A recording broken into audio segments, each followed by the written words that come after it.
Akan datang hari mulut dikunci, kata tak ada lagi. Akan tiba masa tak ada suara dari mulut kita.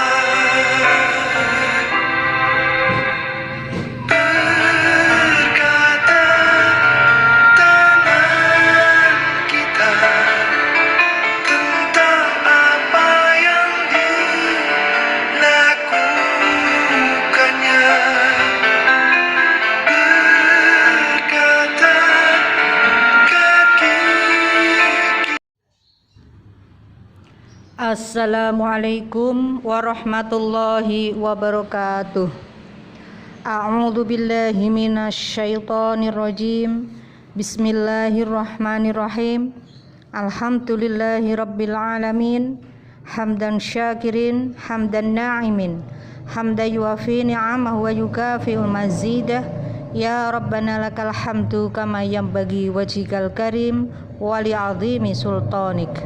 Allahumma sholli ala nabiyyina wa rasulina Muhammadin wa ala alihi wa ashabihi ajma'in. Para pemirsa yang dirahmati Allah dimanapun berada, marilah kita sepatutnya bersyukur kepada Allah Subhanahu wa ta'ala karena atas nikmatnya yang tak terhingga kepada kita, sehingga kita semua masih diberi nafas kehidupan dan diberi kesempatan menjalankan syam Ramadan, dan insya Allah penuh berkah dan amalan ibadah kita, puasa kita diterima oleh Allah Subhanahu wa ta'ala. Amin. Tidak lupa sholawat dan salam senantiasa tercurahkan kepada Rasulullah Sallallahu Alaihi Wasallam, keluarga dan sahabatnya, serta pengikutnya termasuk kita semua. Amin ya Rabbal Alamin.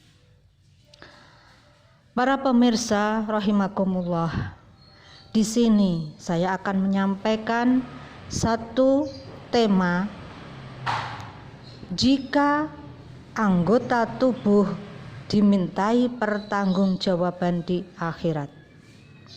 Dalam surat Yasin ayat 65 Allah berfirman, A'udzu billahi minasyaitonir rajim.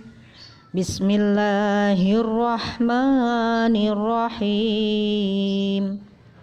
Al-yawma nakhtimu ala afwahihim wa tukallimuna aydihim wa tashhadu arjuluhum bima kanu yaksibun.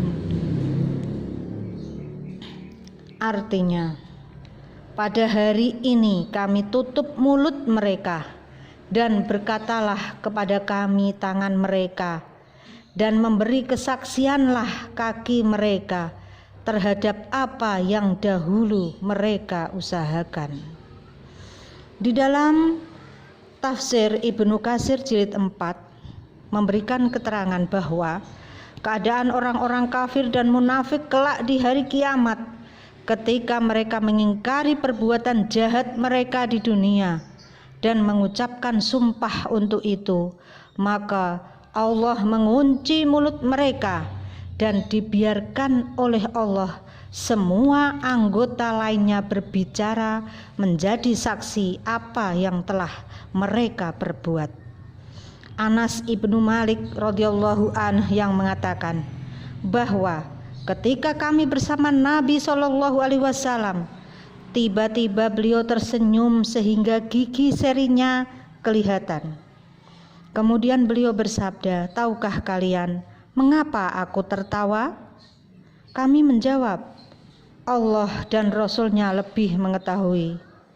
Nabi berkata lagi, karena bantahan seorang hamba kepada Tuhannya pada hari kiamat, si hamba berkata, ya Tuhanku, bukankah engkau melindungiku dari kezaliman? Dan Allah berfirman, benar, Si hamba berkata lagi, saya tidak memperkenankan ada yang bersaksi terhadapku kecuali hanya diriku sendiri. Allah berfirman lagi, cukuplah dirimu sendiri pada waktu ini sebagai penghitung terhadapmu. Juga malaikat pencatat amal perbuatanmu sebagai saksinya. Maka dikuncilah mulutnya, lalu dikatakan kepada anggota-anggota tubuhnya, berbicaralah kamu. Maka semua anggota tubuhnya berbicara tentang amal perbuatannya.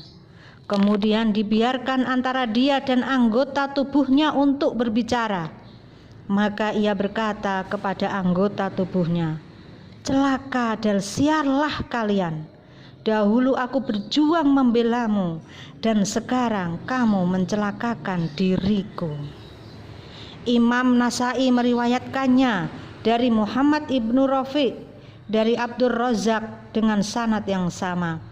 Sofyan ibnu Uyayyah telah menceritakan dari Suhail dari ayahnya, dari Abu Hurairah radhiyallahu anhu, dari Rasulullah sallallahu alaihi wasallam bersabda, amal apakah yang kamu bawa?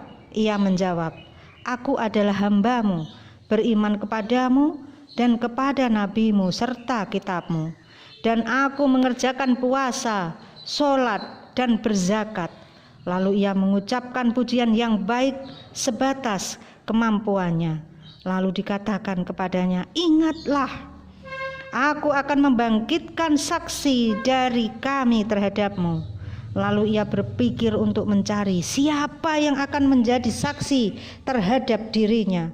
Maka Allah membungkam mulutnya dan dikatakan kepada pahanya dan dagingnya dan tulangnya berbicara, menceritakan semua amal perbuatan yang pernah dilakukannya.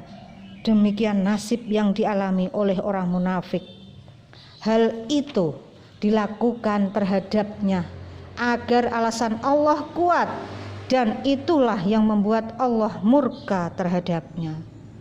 Sesungguhnya anggota tubuh manusia dengan mula-mula berbicara di hari semua mulut dibungkam adalah paha kaki kirinya. Lalu ditampakkan kepadanya semua amal perbuatannya antara dia dan orang mukmin itu yang mengakui, benar ya Tuhanku, aku telah melakukan anu dan anu dan anu. Maka Allah mengampuni semua dosanya dan menutupi sebagian darinya. Tiada seorang makhluk pun yang melihat dosa-dosa tersebut barang sedikit pun, dan yang tampak hanyalah kebaikan-kebaikannya saja, sehingga orang mukmin itu menginginkan andai kata semua manusia melihatnya, dan orang kafir serta orang munafik dipanggil untuk menjalani hidup menghisap amal perbuatannya, maka Tuhannya membeberkan kepadanya semua amal perbuatannya. Tetapi ia mengingkarinya dan berkata, ya Tuhanku, demi keagunganmu sesungguhnya malaikat ini telah mencatat pada buku amalku hal-hal yang tidak aku kerjakan. Maka malaikat pencatat amal perbuatan berkata kepadanya, bukankah kamu telah melakukan anu di hari anu, di tempat anu?